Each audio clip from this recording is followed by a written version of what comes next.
Um, Today, I'm going to be sharing with you guys stories that come from my heart.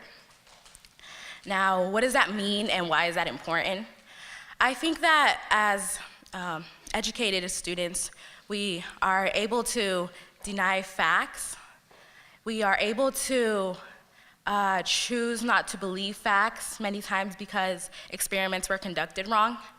We can choose to deny facts because surveys were not conducted correctly.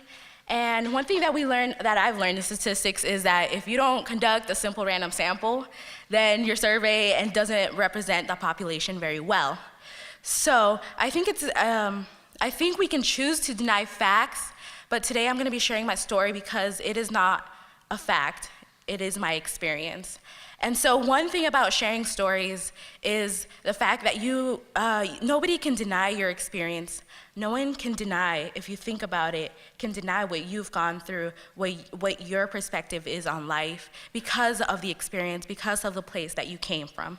And so this morning, I'm gonna be sharing that, and it's important to me because it happens to shape a lot of the things that I do today. It happens to shape the decisions that I make on a daily basis. It happens to shape my future and where I wish to go. But at the same time, it's really important to know that about yourself and allow the Lord to also shape your path. So I just want to start off. I am only like one story out of millions of Latinos out there. So my one story doesn't necessarily represent a whole population, but I hope that some of you guys are able to resonate with what I'm about to share this morning, and I hope that others can learn from my experiences and learn about who I am as a person. I will start off by saying that I am half Guatemalan and half Mexican. My dad is currently in Guatemala, and my mom is Mexican. So just having that around at home and growing up with that there's a very interesting dynamic because my mom learned how to cook Guatemalan food, and she does it really great. And then my dad learned eventually how to eat spicy food because of my mom. So there's a sort of a little just cooperation right there and a little reconciliation between that. But so that shapes a lot of how I grew up. And being here at Biola, I've been able to step out of my culture and I've been able to reflect and look back at what my culture looks like in general. Many times you don't spend time thinking about what your culture is because you're always in it, and so it becomes your normal life, it becomes your life, and many times we assume it is everyone's normal life. And it isn't until I stepped out of my home, it isn't until I stepped out of my comfort zone, physically, so I left the city and I came here.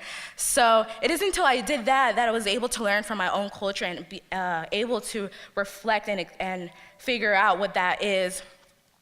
So once I did that, I've been able to just share and open a lot of things. So one of the stories is that growing up, I don't remember a moment where I didn't know both languages, where I didn't know Spanish and where I didn't know English. Growing up, I always remember both languages clearly in my mind because I learned how to translate at an early age. I learned how to translate for my parents in student parent meetings, and I learned how to translate for them even at a young age. I always find it strange, but I had no other option. And I also learned how to fill out emergency cards. You know, when you get emergency cards at the beginning of the year, you get emergency cards that your parents are expected to fill out, sign, figure out who's your emergency contact. And so at an early age, I learned how to pretty much be used as a resource for my parents, coming from another country and being in another culture where everything was so new and so different to them. I learned how to be a resource and grow up and mature in different ways where not everyone not everyone gets to experience, and that's something I just realized now. So I grew up translating, I grew up writing papers, I grew up translating papers, I grew up translating for my parents, whether it's for teachers, whether it's for other adults, whether it's for programs. I grew up just telling them, just sign here and just like, I'm out. I learned how to be dependable for my parents, and that's something that I don't really share because it's really interesting and different from other people. And so coming here to Biola, one thing is that I didn't really ask to go to college. It's something that I just told my parents. As my mom was cooking one day, I went up to her and I was like, so, I'm going to college, and by the way, I'm moving out. And so, just moving out, coming from a very Latino family, it was really radical of me to do that. It was really crazy for me to move out of the house to go to college. They didn't understand why is that? Is that some kind of like, are you rebelling? And it was hard to explain why it was not necessary for me to move out, but why it's something that everyone considers to be normal. Yes, duh, you move out of the house, that's a great thing about college, you go into dorm life. No, not my parents, they didn't understand that. And so I realized that I am a pretty radical daughter for my parents, considering the things that I've chosen to do, considering how I've chosen to many times step out and do the weirdest things for the sake of getting a job or getting a random internship at a very far place. And my parents are like, wow, how did you get there? And so one of the biggest things that shaped my life is having my parents be from different countries. I can't even choose to step away from that or choose to ignore that simply because it's my daily reality. And like I said, there's two fears that I've developed in being Latina and being specifically the oldest daughter of immigrant parents, is that I've developed a fear of authorities, a fear of police and immigration officers, and also a fear of failure. And it's best that I acknowledge that in order to allow the Lord to just take hold of that. But it's something that I've learned that you grow up, and I grew up at least, knowing that I had to protect my family. Like, oh, mom, careful, police, like, at your right, don't look, don't stare. And it's just like, also when there's checkpoints, it's so funny the way us Latinos can communicate very well when push comes to shove. And I know that if anybody knows of any retén out there in the city and any checkpoints, one person will find out, everyone will know. Everyone in your community, everyone in your family, everyone in your church, everyone, because I went to a church full of immigrants too, so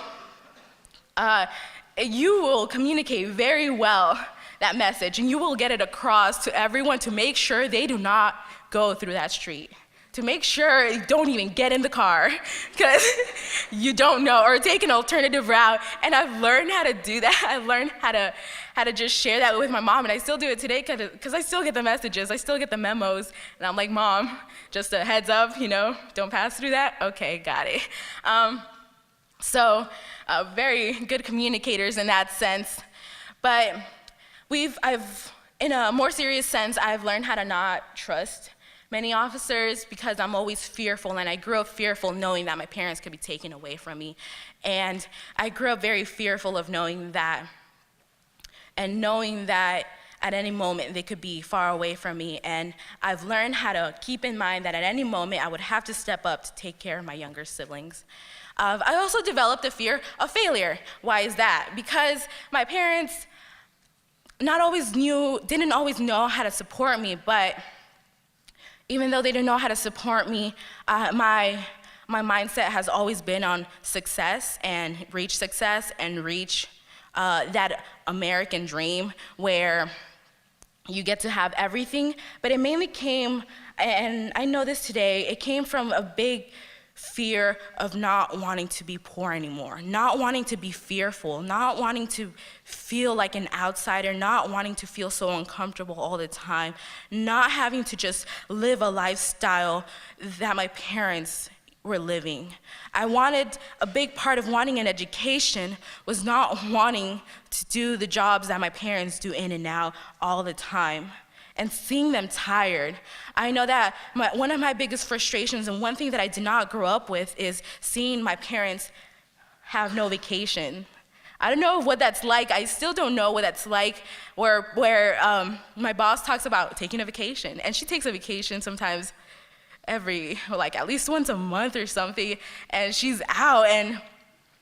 But the only time my parents were gonna take a vacation was if they were deadly sick, like if they literally couldn't get off their bed and they couldn't stand up. So I grew up just seeing that day in and out. And today, as I reflect on that, my biggest struggle is letting go of that need to succeed, or that need to succeed according to the standards that are set by I don't know who, but just those weird standards of I need to succeed, I need a good job, I need to be stable, I need to have a good home, I need to be comfortable, I need to have a place where I can be just safe, I need to live in a safe city, and I need to have nice shoes, and I need to make sure I have this and that.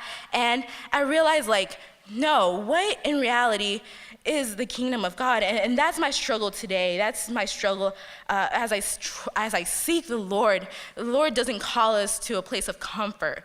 And because of my experience, I've wanted comfort for so long. But now that the Lord is working in my heart in different ways, my heart is radically changing. And how many times I'm just crying because I still hope and I still wish to support my family. I still wish to one day have that home. I still wish to one day be wealthy enough to tell my mom that she does not have to work a single day in her life anymore, because she doesn't get, she has no Social Security, so she doesn't really get to retire. And so that's my story. Like I said, every day, I'm trying to figure out what the kingdom of God looks here on earth.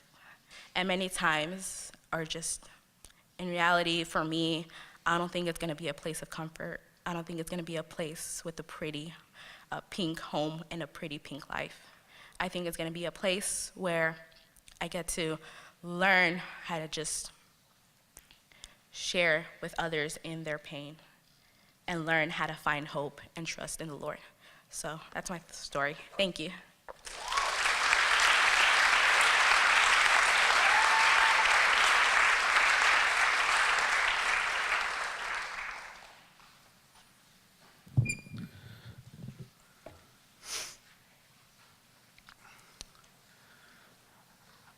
Ama, mi mamá, my mom, my mother, the woman who comforts me like the sun and strengthens me like the earth.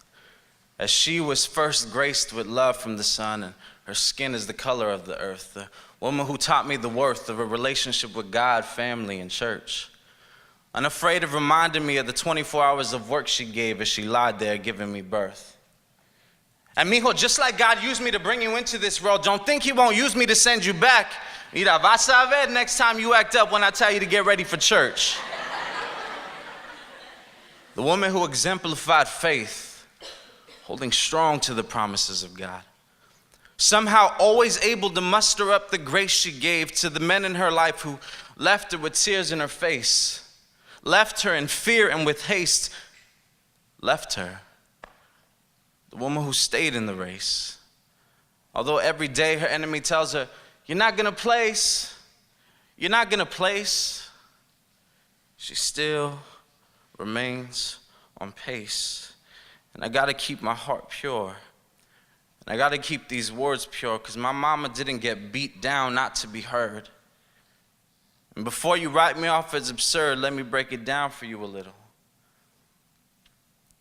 See, when the situation got tight and that man ran when it was rightfully his responsibility to provide, leaving my mom at the checkout stand with 4 kids in one hand, WIC coupons and food stamps in the other, hustling leche and tortillas with utter humility, raising a family on beans, rice, and Jesus Christ.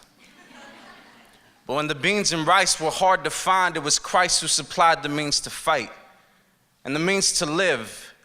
Because contrary to popular belief, those welfare checks don't relieve how tight the wallet in the pocket is. But she believed, and her faith, as small as a mustard seed, raised up the man that you see, learning with me as we read, yearning with me to be free. And within the embrace of her loving arms, I be nothing more and nothing less than her son, teaching me the truth about love. Mijo, love is meant to be given. So that when I marry my wife, for the entire duration of my life, in the words of R. Thomas, I won't have a gelatin skeleton developed in my heart, because I was taught how to be a man from a foolish man's wife. I was taught integrity, responsibility, and how to fight. I was given truth and love from her heavenly husband, Christ, who swept her off her feet with the ultimate sacrifice, giving up his life so she could give life to 4 punk kids she struggled to raise on her own at the age of 24. Somehow always grinding up the funds to buy us new clothes. And every year she sent us back to school rocking new souls so we just wouldn't get made fun of for being just a little bit more poor. And the whole time making the necessary sacrifices to give her children what she never had. And she was struggling to be both my mom and my dad. And I didn't know what I was praying for when I begged God for a miracle. Because every night I awoke to her crying out on the floor, the bathroom floor. See, she waited till night so she could try to be alone. Because the motel room we dwelled in was where we called home, and unfortunately what we could afford didn't provide much room to roam, much less live. And as I laid there crying, my 12-year-old prayer was to hear my mom stop dying as the pain she was in broke her mind, body, and spirit. And with all the sincerity in my heart, I begged God to steal it, to give her pain to me so that she could see and feel it. The love she was teaching me because of her perseverance. But the inspiration lied within the situation, and God's will isn't limited to our joy and gratification. Please understand that the foundation of my education was laid by a woman who learned to read because of salvation, studying divine biblical revelation with the 5th grade education because he loves to use the foolish things of the world to confound the wise. And so now, as I live my life, fighting to cope with my pain and my strife and my struggles, the wisdom I keep close was taught to me by my mother. Mijo, pray and never let go of God's hand. Mama, I love you, and because of your faith, I stand.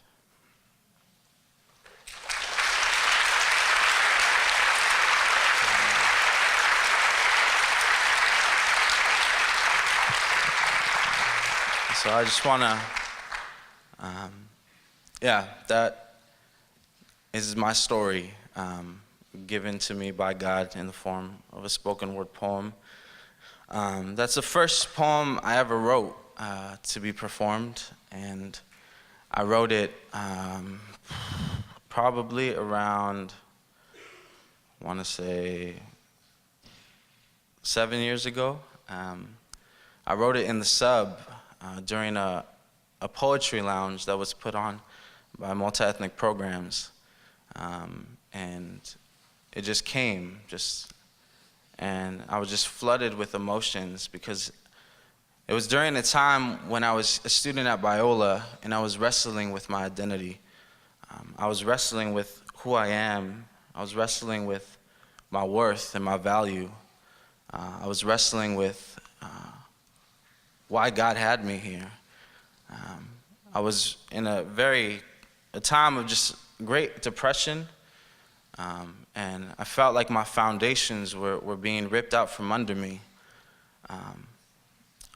My name is Christian Hernandez.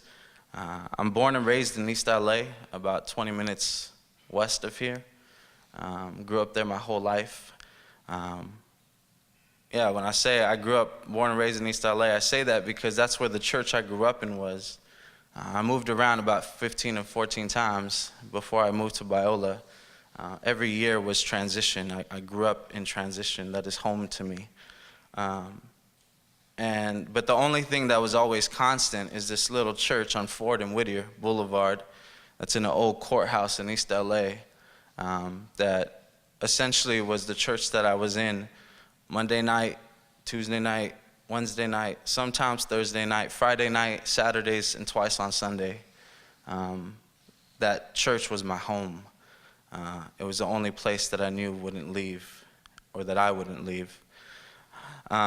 Everything in that poem is true. That was my life growing up, and that's the story that God has handed to me.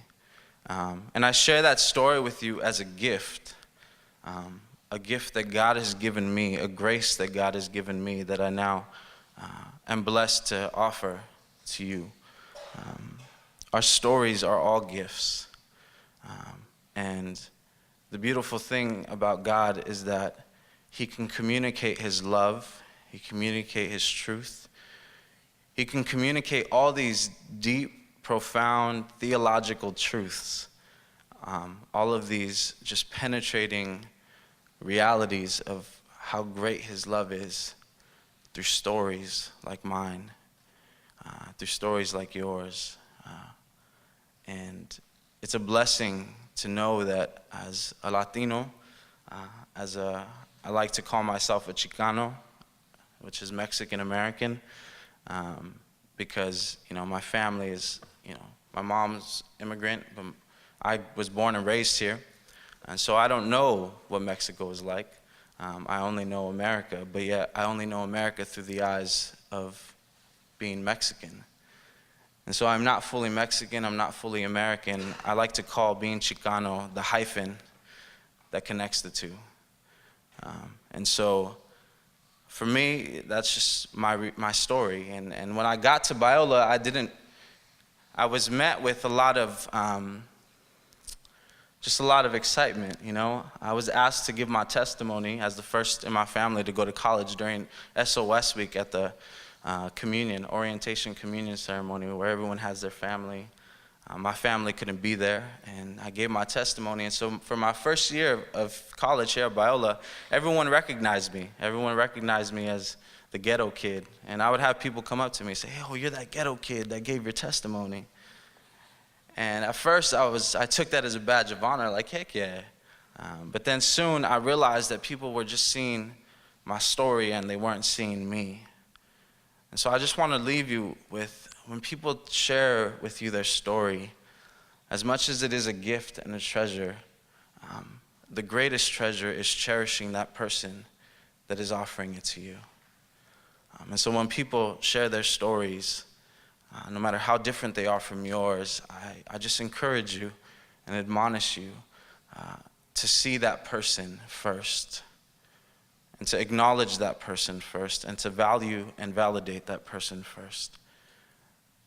And then as they pass you their story, cherish it. Don't drop it, so that your understanding of who God is may grow, and so that you may see the fullness of His love for you. Thank you.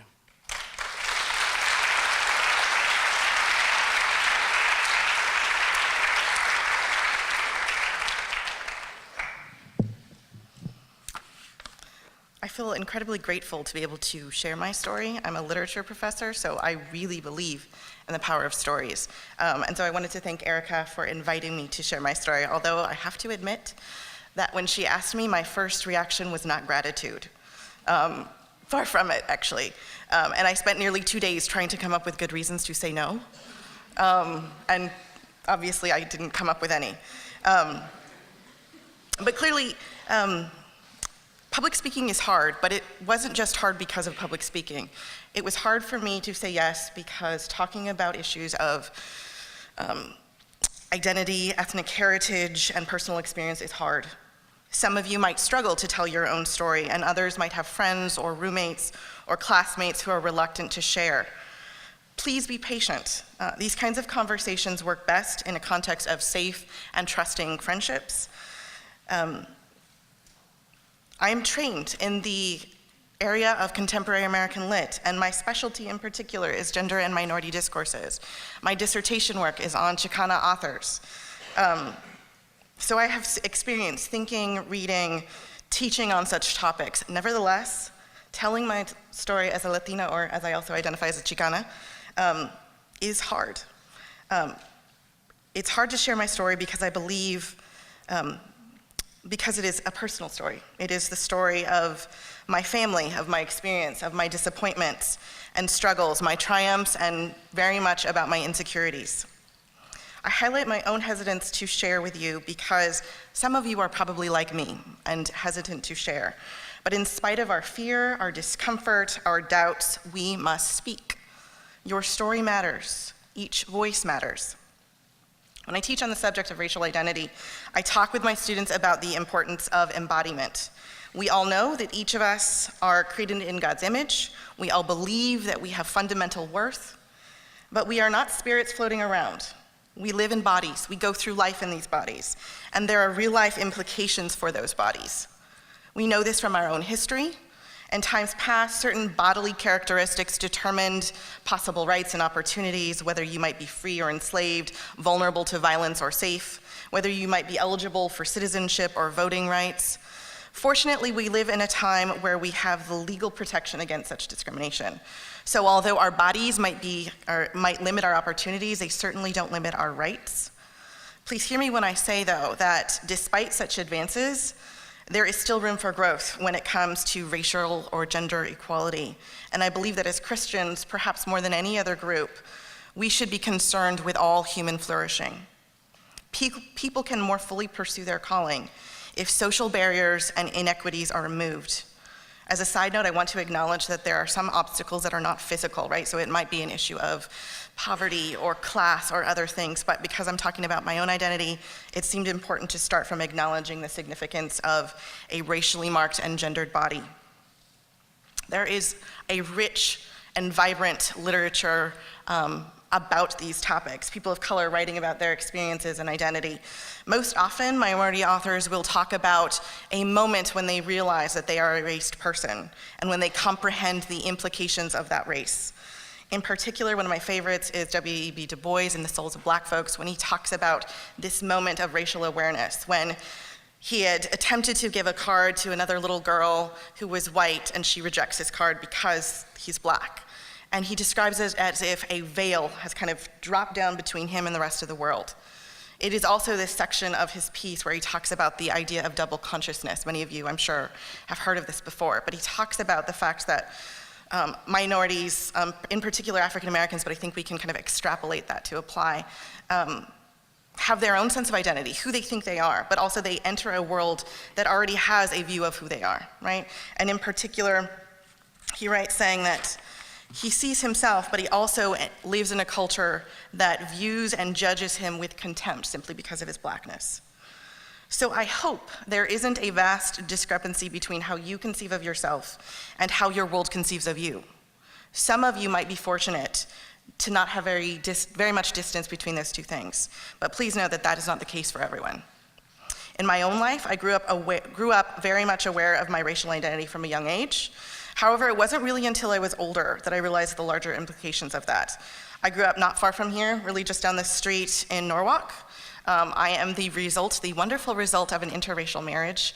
My dad is Mexican American and my mom is white. Looking back, it seems funny that one of my favorite things to do was watch reruns of I Love Lucy. And I think I've seen every episode. But my life was not a sitcom, but in my family and growing up, racial difference was not a barrier to, but rather a source for loving engagement and sometimes even humorous discovery. I grew up hearing the stories of my parents' first date when my mom made homemade lasagna, and then my dad confessed he had never had lasagna before in his life. It's a kind of running joke in our family that dinner is not complete without a tortilla, and my sister and myself and my dad still give my mom a hard time because she rolls it up and eats it like a breadstick. Yeah. It's funny, right? Okay. So in my home, it was an unavoidable fact that my parents were of different races and came from different cultures.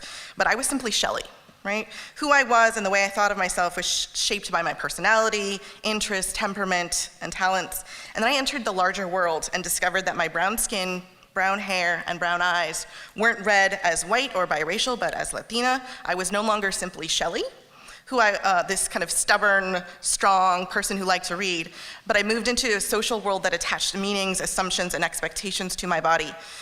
In my world, my body signified in ways that I couldn't control. As a college student, some of my growing racial consciousness came from realizing that people I encountered perceived me as a race person. I know it might seem like a kind of obvious point, but at the time I was continually surprised to find out the extent to which my racial identity figured into other people's understanding of me.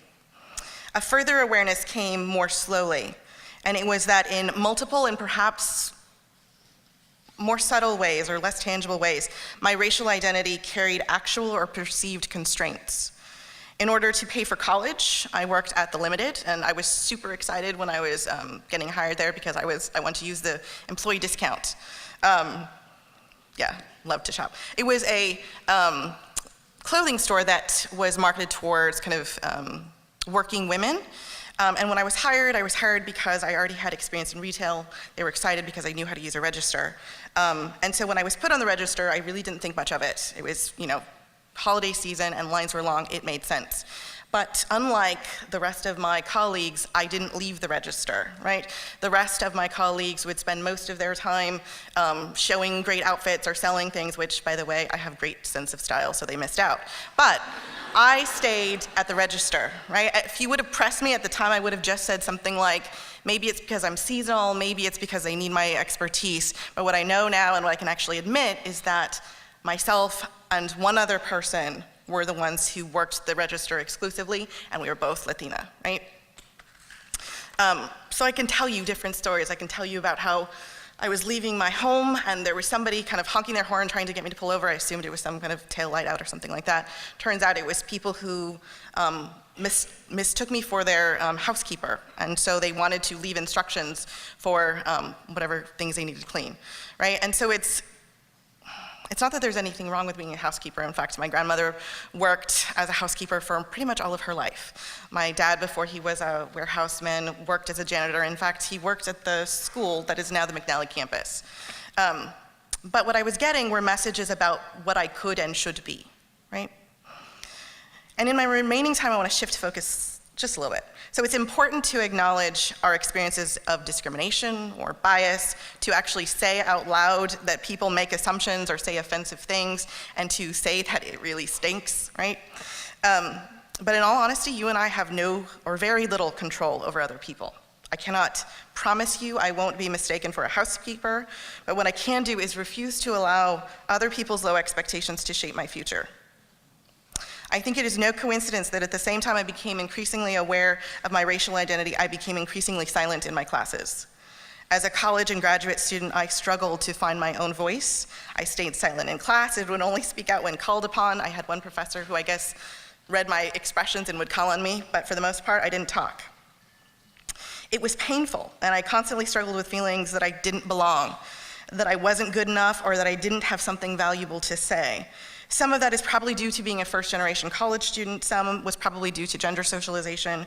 But I think a large part of it was due to the fact that I didn't know people who looked like me, who had a college, let alone graduate degrees. I did not see professors who looked like me. In fact, I never dreamed that I would one day be a professor because I did not have the vision for what my life could be.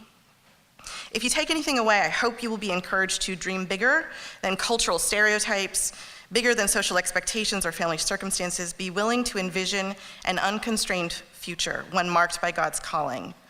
Be a trailblazer. You might not have a role model or an example of someone further along the path that has succeeded. That is okay. You are not alone, and you can do it, and you might just find that you end up being the role model for others that you never had. Finally, as you go forward and blaze a trail, resist the urge to feel guilty about your success. If you surpass the achievements of your parents or your community, it is common to feel guilty. But guilt is a paralyzing emotion. It halts forward motion. Instead, proceed with humility and gratitude and seek to bring along as many people as possible. I urge you all, to live in such a way that promotes your own flourishing and the flourishing of others. Thank you. We hope you enjoyed this message. Biola University offers a variety of biblically centered degree programs, ranging from business to ministry to the arts and sciences. Learn more at biola.edu.